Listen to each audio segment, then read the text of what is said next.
माननीय न्यायालय ने मुझे आज की तारीख में थाने पर पेश होने के लिए और कोर्ट में आज मुझे तारीख दी थी, जिस पर मैं अभी नगर फोर्ट थाने जाकर अपनी हाजिरी देकर माननीय कोर्ट में अपनी उपस्थिति दर्ज कराने आया हूँ। और माननीय कोर्ट ने मुझे अगली तारीख 6 अक्टूबर को दी है। जेल से आने के बाद माननीय न्यायालय की आदेशों की पालना के तहत मैंने रिहाई के दिन आप लोगों को भी उस दिन मैं सॉरी मांगता हूँ, उस दिन मैं बाइट नहीं दे पाया था और जनता से भी मैं उस दिन कुछ कह नहीं पाया था। लेकिन मेरा ये मन था कि मैं जेल से निकलने के बाद सबसे पहले छबड़ा विधानसभा और देवली विधानसभा के डोर टू डोर जाकर घर घर जाकर वहां के लोगों को धन्यवाद ज्ञापित करूं, उनसे उनका आभार व्यक्त करूं, उन्हें इस बात का धन्यवाद दूं कि जिस नरेश को राजनीतिक पटल पर राष्ट्रीय पार्टियां देख नहीं रही थी, नजरअंदाज कर रही थी, उस नरेश को राजनीति में और जो सामाजिक क्रांति नरेश मीणा करना चाहता है, उस सामाजिक क्रांति में भी इस कद पर बिठा देना ताकि जनता मुझे एक जिम्मेदार व्यक्ति के रूप में देखे। उसके लिए मैं छबड़ा और देवली विधानसभा की जनता को, जनार्दन को बहुत बहुत धन्यवाद देता हूं कि आज जो नरेश है वो उनकी वजह से है। और उनके बाद में जब मैं जेल गया, जेल जाने के बाद जो पूरे राजस्थान के लोगों का आशीर्वाद मुझे मिला, जनता का आशीर्वाद मुझे मिला, आप पत्रकार भाइयों का भी आशीर्वाद जो मुझे मिला, उसके लिए मैं पूरे राजस्थान की जनता का और आप लोगों का भी आभार व्यक्त करता हूं। ये जो मेरा प्लान था कि मैं जेल से निकलते ही छबड़ा और देवली उनियारा की प्रत्येक गांव में जाकर प्रत्येक घर टू घर मिलकर धन्यवाद दूं। अब जब मैं जेल से निकला हूं और मैं देख रहा हूं कि पूरे राजस्थान की जनता ने जिस तरह से मुझे आशीर्वाद दिया है, उससे ऐसा लगता है मुझे कि मैं छबड़ा और देवली उनियारा के साथ साथ मैं पूरी राजस्थान का भी, पूरी राजस्थान की जनता को सड़कों पर जाकर, पैदल चलकर, नंगे पैर चलकर उन सबको का आभार व्यक्त करूं, उन सबके दर्शन करूं, उन सबका आशीर्वाद लूं।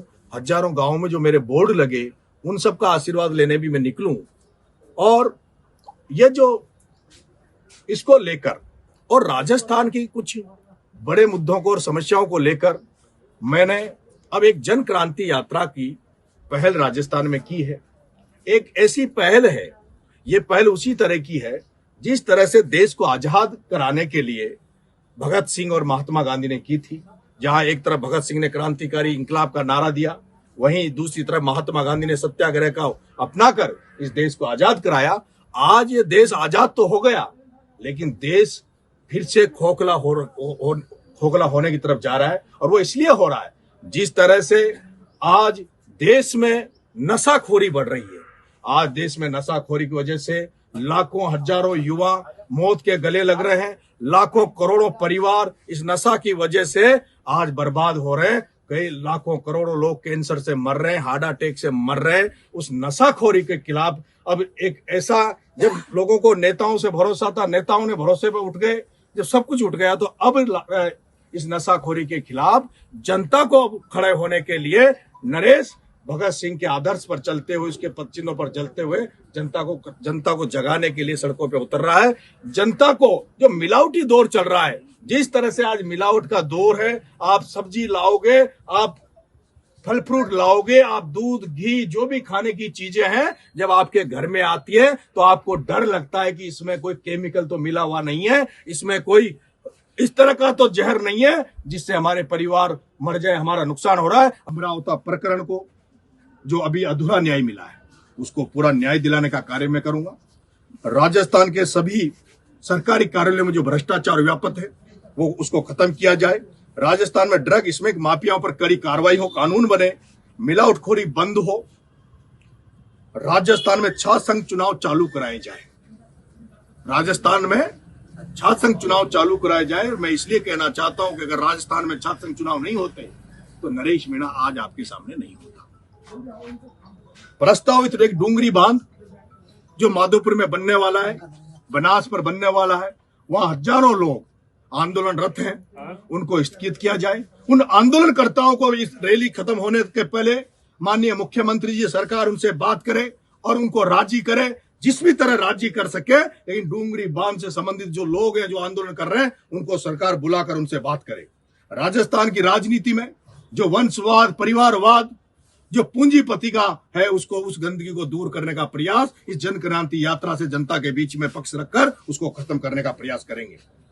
जेल में जब मैं जेल में रहा तो मैंने वहां भी कई कष्ट देखे कि राजस्थान की जेलों में जो स्टाफ लगा हुआ है, राजस्थान की जेलों में जो स्टाफ लगा हुआ है, कहीं ईमानदारी उनमें है, कहीं अधिकारियों में ईमानदारी है, जेल प्रहरियों में ईमानदारी है, वो सारे लोग बहुत दुखी है। इस बात से दुखी है, हम हार्डकोर बदमाशों, क्रिमिनलों के बीच में रहते हैं और उसके बावजूद भी जो राजस्थान में बाहर जो पुलिस को जो पैसा मिलता है, तनख्वाह मिलती है, उनके पास तो और भी जुगाड़ तुगाड़ रहता है, लेकिन जेलों में कोई जुगाड़ तुगाड़ नहीं है। दूसरा, इसलिए हमें भी जो वेतन जो पुलिस को मिलता है, वो राजस्थान सरकार जेल में जो प्रहरी हैं, जो वहां के जो अधिकारी हैं, जेल स्टाफ है, उसको भी राजस्थान पुलिस की तरह ही उनको भी तनख्वाह दी जाए। मैं इसके साथ साथ जो राजस्थान में लगभग 30,000 बंदी जो आज की तारीख में बंद है, उन 30,000 बंदियों को जो मैं जेलों में मैंने देखा, उनकी व्यवस्थाओं को देखा, उसको लेकर भी मैं माननीय मुख्यमंत्री जी से निवेदन कर रहा हूं इस माध्यम से कि उसमें उन बंदियों को व्यवस्थाओं में सुधार किया जाए, उनके खाने में सुविधा की जाए, उनको किसी तरह का मानवाधिकार का जो उल्लंघन जेलों में होता है उसकी रक्षा करने का काम भी माननीय मुख्यमंत्री जी करेंगे। पेपर लीक की जो समस्या है, उस पर सख्ती की है, और ज्यादा सख्ती की जरूरत है, वो सख्ती की जाए। और जो पिछले कुछ दिनों से नौकरियां, जो नए रोजगार नहीं आ रहा, उसको भी नए रोजगारों को प्रशस्त करना चाहिए। एक मैंने देखा है, मैं देवली में चुनाव लड़ा और मैं आपके छबड़ा में चुनाव लड़ा। मैंने कुछ तबके आज भी ऐसे देखे हैं जहां ST/SC को बाबा साहब भीमराव अंबेडकर के सपने संविधान की वजह से इनको आरक्षण मिल गया। ST/SC के बहुत सारे तबके बहुत आगे निकल गए, लेकिन कुछ तबके आज भी ऐसे हैं जो बहुत पिछड़े हुए हैं। वो गुर्जर आंदोलन में उन जातियों को जोड़ा भी गया, लेकिन आज भी उनकी शैक्षणिक आर्थिक स्थिति बहुत दयनीय है। और ये मैं रूबरू हुआ हूं, मैंने देखा है, जब मैं उन जातियों को मैंने बहुत नजदीकी से देखा है। ये जातियां हैं बंजारा समाज, ये जातियां हैं सांसी समाज, सहरिया समाज, कंजर समाज और भील समाज। ये तबके ऐसे हैं, आज आप भी सब पत्रकार साथी सब लोग जानते होंगे। कंजर समाज और सांसी समाज के प्रति हमने गलत धारणा बना रखी है। उनको कोई व्यक्ति अपने दुकानों पे कहीं ऐसी रोजगार देते नहीं है, उनके पास जमीन जायदाद है नहीं। अब अगर किसी के पास जमीन जायदाद नहीं है, उनके पास कोई रोजगार नहीं है, तो अपने बच्चों को पालने के लिए क्या करेंगे? और उनके उस कारण से वो अपने बच्चों का पेट पालने के लिए, अपने घर चलाने के लिए वो गलत रास्ते पे जाते हैं। इसलिए मैं निवेदन करूंगा सरकार से कि जो वंचित रह गए, अभी बहुत पीछे रह गए, ये जो लोहार भाई जो आज भी बैलगाड़ियों में रह के रोडों पे रहते हैं, इन लोहार भाइयों को और इन लोगों को सरकार को स्पेशल एक कैटेगरी बनाकर इनको भी मुख्य धारा में लाना चाहिए। इस तरह की मेरी 11 मांग है, इनको लेकर मैं सड़क पे निकल रहा हूं। उनको जब तक ये जनता हराएगी नहीं, तब तक पार्टियां उन्हीं को टिकट देती रहेगी, इसलिए उनको हराना भी चाहिए। और दूसरा, अभी हो सकता है परिसीमन हो जाए, परिसीमन लागू हो जाए, 48 से 50 सीट राजस्थान में बढ़ सकती है, लोकसभा की कुछ सीटें राजस्थान में बढ़ सकती है। इस जन क्रांति यात्रा में आप देखना, मैं मौका दूंगा, मैं सबसे कम बोलूंगा। मेरे साथ चलने वालों को, जो नए जनप्रतिनिधि गांव के ग्रामीण प्रवेश के लोगों को हम इस यात्रा में बोलने का मौका देंगे, जहां भी बोलने का चांस आएगा। और इसमें अगर हमें कोई अच्छे लोग मिले, अच्छे वक्ता मिले, क्योंकि राजनीति में अच्छा बोलने वाला, मेहनत करने वाला, जुनून जिद्दी वाला व्यक्ति चाहिए। अगर हमें अच्छे मौके वाले अच्छे लोग मिलेंगे, छात्र राजनीति से आने वाले, गांव ग्रामीण से आने वाले, तो उन सभी लोगों को मैं आगे बढ़ाने का प्रयास करूंगा। और एक विशेष प्रयास मेरा ये रहेगा, आज मेरे को भगवान की दया से, आपके आशीर्वाद से, मीणा समाज का विशेष आशीर्वाद मुझे मिला हुआ है, लेकिन मैं चाहता हूं उस समाज का रचनात्मक पॉजिटिव फायदा मैं दूसरे समाजों को भी दूं। और वो इस तरह से कि मेरे साथ कोई अल्पसंख्यक वर्ग का व्यक्ति अगर मेरे साथ मेहनत कर रहा है, उसको मैं चुनाव लड़ाऊं और मेरे समाज से उसकी मदद कराऊं। कोई दलित समाज से आने वाला व्यक्ति, कोई गुजर समाज, जाट समाज, अन्य समाजों के व्यक्ति कोई चुनाव लड़ रहे, अच्छे लोग, कोई ब्राह्मण समाज में अच्छा व्यक्ति है, कोई राजपूत समाज में अच्छा व्यक्ति है, कोई भी जो अच्छा व्यक्ति है, जो मेरे विचारों को सहमत हो, उन व्यक्तियों को हम चाहते हैं कि उनको मार के विधानसभा में उतारे।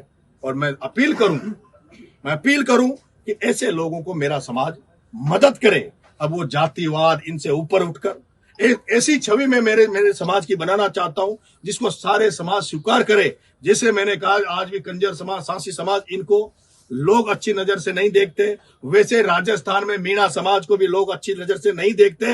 ये मैं मानता हूं, खुद महसूस करता हूं। मैं चुनाव लड़ा हुआ हूं, पंचायत राज मैंने देखा हुआ है, कई बार जाता हूं, लोग कहते हैं भाई साहब आप में कोई कमी नहीं है, अच्छा बोलते हो, मेहनत करते हो, लोगों के दुख दर्द को अपने सीने में सजोकर रखते हो, लेकिन उसके बाद भी हमें डर लगता है कि अगर आप एमएलए बन गए तो ये जो मीणा समाज के लोग हैं हमें लठ मार देंगे, हमें ये कर देंगे, वो कर देंगे। मैं चाहता हूं इस समाज को, मैं मीणा समाज को बौद्धिक करवाना चाहता हूं, मानसिक रूप से मजबूत करना चाहता हूं।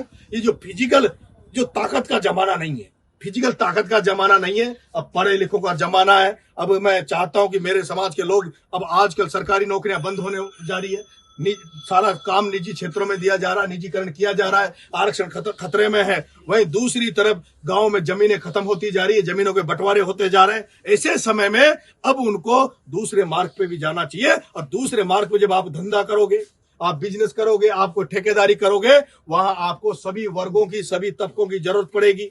आपको कहीं एक्शन ऑफिस में सब लोगों की जरूरत पड़ेगी जहां ठेकेदारी। इसलिए मैं चाहता हूं कि मैं जैसा सोचता हूं कि मैं सब लोगों को, सब तबकों को साथ लेके चलूं, उसी तरह से मेरी भावना को मद्देनजर रखते हुए मीणा समाज को भी सभी लोगों का सम्मान करना सीखना चाहिए। मैंने वजात भाई जो मुद्दे उठाए, आप सोचिए मिलावट क्या है। एक टाइम था जब पंजाब से कैंसर की ट्रेनें भर भर के आ रही थी। आज मैं आपको कहना चाहता हूं कि पंजाब की जनता जागी है, नेताओं ने नहीं, सरकारों ने नहीं। जब पंजाब की सरकारें फेल हो गई, पंजाब की राजनीति लोगों ने जब नहीं कर पाए, वहां के गांव में कमेटियां बन गई, वहां की जनता जाग रही है। और वहां इस तरह की कमेटियां बनेगी, कोई नशा करता है उसको जेल में डाल दो, कोई नशाखोरी का धंधा करता है उनको जेलों में डाल दो। वहां पंजाब में इस तरह का चलने लग गया कि कोई नशाखोरी व्यक्ति जेल में पड़ा है, वहां के वकीलों ने एकता कर ली। वकील कहते हैं कि ऐसा कोई नशाखोर है, नशा को जो बेच रहा है, जो लाखों लोगों को बर्बाद कर रहा है, उसकी हम जमानत नहीं कराएंगे। मैंने 11 सूत्रीय मांगों को लेकर जन क्रांति निकाल रहा हूं। ये जन क्रांति में मेरी केवल ये जो मैं कह रहा हूं वही नहीं, मेरी 11 सूत्रीय मांगे हैं। वो मांगे मैं आपको बता देता हूं क्योंकि टोंक आया हूं। और अभी अभी मैंने ये यात्रा भी जो है, ये कोई बहुत प्लानिंग की नहीं की। मैंने कल इसकी घोषणा करी थी और अचानक से परसों रात को जब मैं सो रहा था, मुझे लगा कि अब मुझे सड़क पे निकलना चाहिए, जनता के बीच में जाना चाहिए। अचानक से मैंने खुद के मन में ठाना और अचानक से एक बैनर बना के पिंक सिटी प्रेस क्लब में आपके साथियों के साथ जाके मैंने इसकी घोषणा करी है। और इतने कम समय में मैं जा रहा हूं इसको लेकर 12। अब मेरे को कितनी जनता जनार्दन आशीर्वाद देगी ये उसके ऊपर है, क्योंकि मैं जेल से निकला हूं, मेरे पास फोन है नहीं, मैं लोगों से संपर्क कर नहीं पा रहा। जो सोशल मीडिया से लोगों के पास जानकारी जा रही है, जो मीडिया के साथी मेरे जो जानकारी भेज रहे हैं, उसी माध्यम से जनता के बीच में जानकारी जा रही है। अब कितना आशीर्वाद मिलेगा ये जनता के ऊपर है। लेकिन मेरी ये यात्रा है वो 11 सूत्रीय मांगों को लेकर रहेगी। जब यात्रा जब समापन होगा नगर फोर्ट की धरती पर, देवली की धरती पर जब यात्रा समाप्त होगी, उसके बाद लाखों लोगों को लेकर वहां से इन मांगों को लेकर, मुझे लगता है जब मांगे मैं रख दूंगा, यात्रा खत्म होगी, उसके पहले राजस्थान की सरकार इन मांगों को मान लेगी। अगर नहीं मांगती है तो नगर फोर्ट से नरेश मीणा फिर लाखों लोगों को लेकर फिर जयपुर कूच करेगा। एक ऐसी राजस्थान में क्रांति आएगी जो लोग सोच नहीं सकते। कई साथी कह रहे हैं जन क्रांति को लेकर कई सारी बातें राजनीतिक तौर पे कर रहे हैं, कई मेरा आकलन कर रहे हैं। मैं उनसे कहना चाहता हूं, जिसने इंकलाब का नारा दे दिया हो, जिसने भगत सिंह को अपना आदर्श मान लिया हो, उसके बारे में छोटा सोचना बंद कर दो। नरेश मीणा उस कुर्बानी को देने के लिए तैयार है जो कुर्बानी इसके लिए दी जाएगी। राजस्थान के अंतिम बॉर्डर पर स्थित झालावाड़ जिले की मनोर थाना और छबड़ा जो विधानसभा है, उसके बॉर्डर पे जो स्थित है कामखेड़ा बालाजी, वहां से 21 तारीख को सुबह में 12 बजे चालू करूंगा। और ये यात्रा जन क्रांति यात्रा वहां से छबड़ा विधानसभा, मनोर थाना से छबड़ा विधानसभा, छबड़ा से अटरूबारा विधानसभा, अटरूबारा से सांगोद विधानसभा, लाडपुरा विधानसभा होती हुई कोटा पहुंचेगी। कोटा से ये लालसोट रोड पर लग के लालसोट, गंगापुर, पूर्वी राजस्थान, धौलपुर, अलवर, दौसा, इन सारे क्षेत्रों को कवर करती हुई जयपुर होते हुए जयपुर होते हुए चाकसू, निवाई, टोंक होते हुए इसका समापन मैं जो करूंगा वो इसी देवली उनियारा की धरती पर करूंगा। उसी नगर फोर्ट में करना चाहता हूं जहां जब मैं जेल में था, मेरी रिहाई के लिए लाखों लोगों ने वहां पर जो रैली की थी, वहां पर जो महापंचायत की थी, उसी जगह मैं इस रैली का समापन करना चाहता हूं। और उस दिन चाहता हूं कि उस दिन जब इस रैली का समापन हो तो मैं चाहता हूं कि जो लोग जो मेरे आंदोलन में मेरे को छुड़ाने के लिए प्रयास कर रहे थे, आंदोलन की तैयारी कर रहे थे, जो लोग नरेश मीणा की रिहाई के बाद में जेल में आकर नरेश मीणा को आशीर्वाद देना चाह रहे थे, उन लोगों से मैं कहना चाहता हूं, नरेश मीणा की जो अकेले की रिहाई के लिए जब लोग आप आंदोलन कर रहे थे, तो अब नरेश मीणा इस राजस्थान के लाखों लोग, करोड़ों लोगों की शारीरिक स्वास्थ्य को लेकर, उनके आने वाले भविष्य के बच्चों के भविष्य को लेकर ये नरेश मीणा सड़कों पर निकल रहा है। अब ये नरेश मीणा का आंदोलन नहीं है, ये पूरे राजस्थान के सर्व समाज, सारी बुद्धिजीवियों का आंदोलन है। इसमें सारे लोग शामिल हो जाओ। मैं कहना चाहता हूं, अन्ना हजारे का आंदोलन का तो दुरुपयोग कर लिया गया होगा, लेकिन नरेश मीणा की जन क्रांति में अगर राजस्थान की जनता ने आशीर्वाद दिया, आप जैसे बुद्धिजीवी लोगों ने, पत्रकारों ने, वकीलों ने, जो भी राजस्थान में तबके हैं, उन्होंने आशीर्वाद दिया, तो इस जन क्रांति का फायदा वर्षों, हजारों सालों तक इस राजस्थान को मिलेगा। इसलिए मैं जन क्रांति यात्रा निकाल रहा हूं। 90-100 साल के बुजुर्ग हमें गांवों में देखने को मिलते थे, लेकिन आज 70 साल से ऊपर कोई बुजुर्ग हमें गांव में देखने को नहीं मिल रहे। इसका कारण है मिलावटी का दौर। और ये मिलावट केवल खाद्य पदार्थों में नहीं है, इससे शारीरिक नुकसान ही नहीं हो रहा, इससे देश भी खोखला हो रहा है। ये मिलावट राजनीति में भी है, ये मिलावट हर जगह फैल गई है। उस मिलावट को खत्म करने के लिए नरेश मीणा जन क्रांति यात्रा पे निकल रहा है। इसके अलावा मेरे बहुत सारे मुद्दे हैं। जो भ्रष्ट सिस्टम हो गया, चारों तरफ भ्रष्टाचार फैला हुआ है, चारों तरफ, और वो भ्रष्ट अधिकारी, भ्रष्ट कर्मचारी जो भ्रष्टाचार में लिप्त है, उनको कहीं से कहीं राजनीतिक संरक्षण मिलता है। उस राजनीतिक गंदगी जो फैल गई है, इन सब चीजों को, बड़े इन मुद्दों को लेकर जनता के बीच में जाऊंगा, जनता को जगाने का प्रयास करूंगा और एक कोशिश करूंगा कि अब जनता को अपने हाथ में नेतृत्व लेना होगा। जनता को केवल वोट देने तक सीमित नहीं होना होगा, बल्कि जनता को अब खुद जागरूक बनना पड़ेगा, जनता को सतर्क होना पड़ेगा, जनता को ये पहचानना पड़ेगा कि जिस नेताओं को वोट देकर विधानसभा, लोकसभा में भेजते हैं, अब उस जनता को ये तय करना होगा कि अगर उन्होंने गलत लोगों को अब तक वोट दिया, गलत लोगों को विधानसभा, लोकसभा में भेजा है, तो अब उनको वो वोट ना दे, उनको माला नहीं पहनाए, अब उनको तमाचा मारें, उनका स्वागत मालाओं से ना करें, उनका स्वागत जूतों की मालाओं से करें। अब जब तक जनता नहीं जागेगी, जब तक जनता में क्रांति नहीं आएगी, तब तक इस देश का सुधार नहीं हो सकता। कई आंदोलन हुए, कई धरने प्रदर्शन हुए, अन्ना हजारे दिल्ली में आंदोलन करके बैठा, उसके अलावा भी आंदोलन हुआ, लेकिन देश की दशा कुछ नहीं सुधरी। प्रधानमंत्री बदल गए, सब कुछ हो गया, लेकिन फिर भी देश की व्यवस्था नहीं सुधरी। इसलिए जो भगत सिंह ने कहा कि राजनीति को धर्म से अलग रहना चाहिए, धर्मनिरपेक्ष देश रहना चाहिए, समाज नीति इस देश में होनी चाहिए, उस भगत सिंह के मार्ग पर नरेश मीणा निकला है। कितनी सफलता मिलेगी, कितने आशीर्वाद मिलेगा, ये जनता जनार्दन के ऊपर है, लेकिन मैं तो मेरे ईमानदारी से, ईमान के साथ इस जन यात्रा को निकाल रहा हूं। आपसे एक निवेदन करना चाहता हूं, आप पत्रकार साथियों, क्या कोई एक नेता बनने के लिए, एक छात्र विश्वविद्यालय से मैं जीत के आया, और जो 200 विधायक है, उनमें हो सकता है मेरे सच्चे 5-10 विधायक होंगे, 5-10 विधायक होंगे, मैं मानता हूं, लेकिन कम से कम 150-200 विधायक तो ऐसे होंगे, शायद मुझे लगता है कि उनसे अच्छी कैटेगरी में तो मैं हूं। उसके बावजूद भी मुझे टिकट नहीं मिले।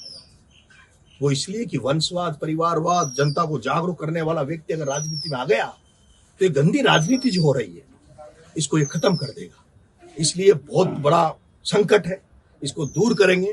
मेरा ये मानना है, जो लोग विधानसभा में बैठे हैं, अगर नरेश मीणा विधानसभा देवली में निर्दलीय चुनाव लड़ने नहीं आता, तो मुझे नहीं लगता कि किसी की दम थी जो हरीश मीणा को यहां से हटा दे। अगर नरेश मीणा अंता में 12 में अगर प्रमोद जैन भाया के खिलाफ खड़ा नहीं होता, मुझे नहीं लगता कि अंता में प्रमोद जैन भाया को कोई हटा पाता। जिस तरह से ये लोग टिकट बांटते हैं, और इनको हटाना जब मेरे लिए ये हो सकता, तो नरेश मीणा हर जगह तो नहीं है, हर जगह नरेश मीणा जा नहीं सकता। बहुत सारे लोग ऐसे बैठे हैं, इनको हटाने के लिए जनता को आगे आना होगा। मैं जिस घर में पैदा हुआ हूं, उस घर में कहा गया, मुझे सिखाया गया, पूत सपूत तो क्यों धन संचय, पूत कपूत तो क्यों धन संचय। मैं उसी रास्ते पे हूं, एक पटेल के घर में पैदा हुआ हूं, मैं वो संस्कार जानता हूं। मैंने कभी राजनीति एक जनसेवा का जो माध्यम होता है, इसलिए मैंने राजनीति को चुना था। लेकिन आज राजनीति जनसेवा का माध्यम नहीं बना।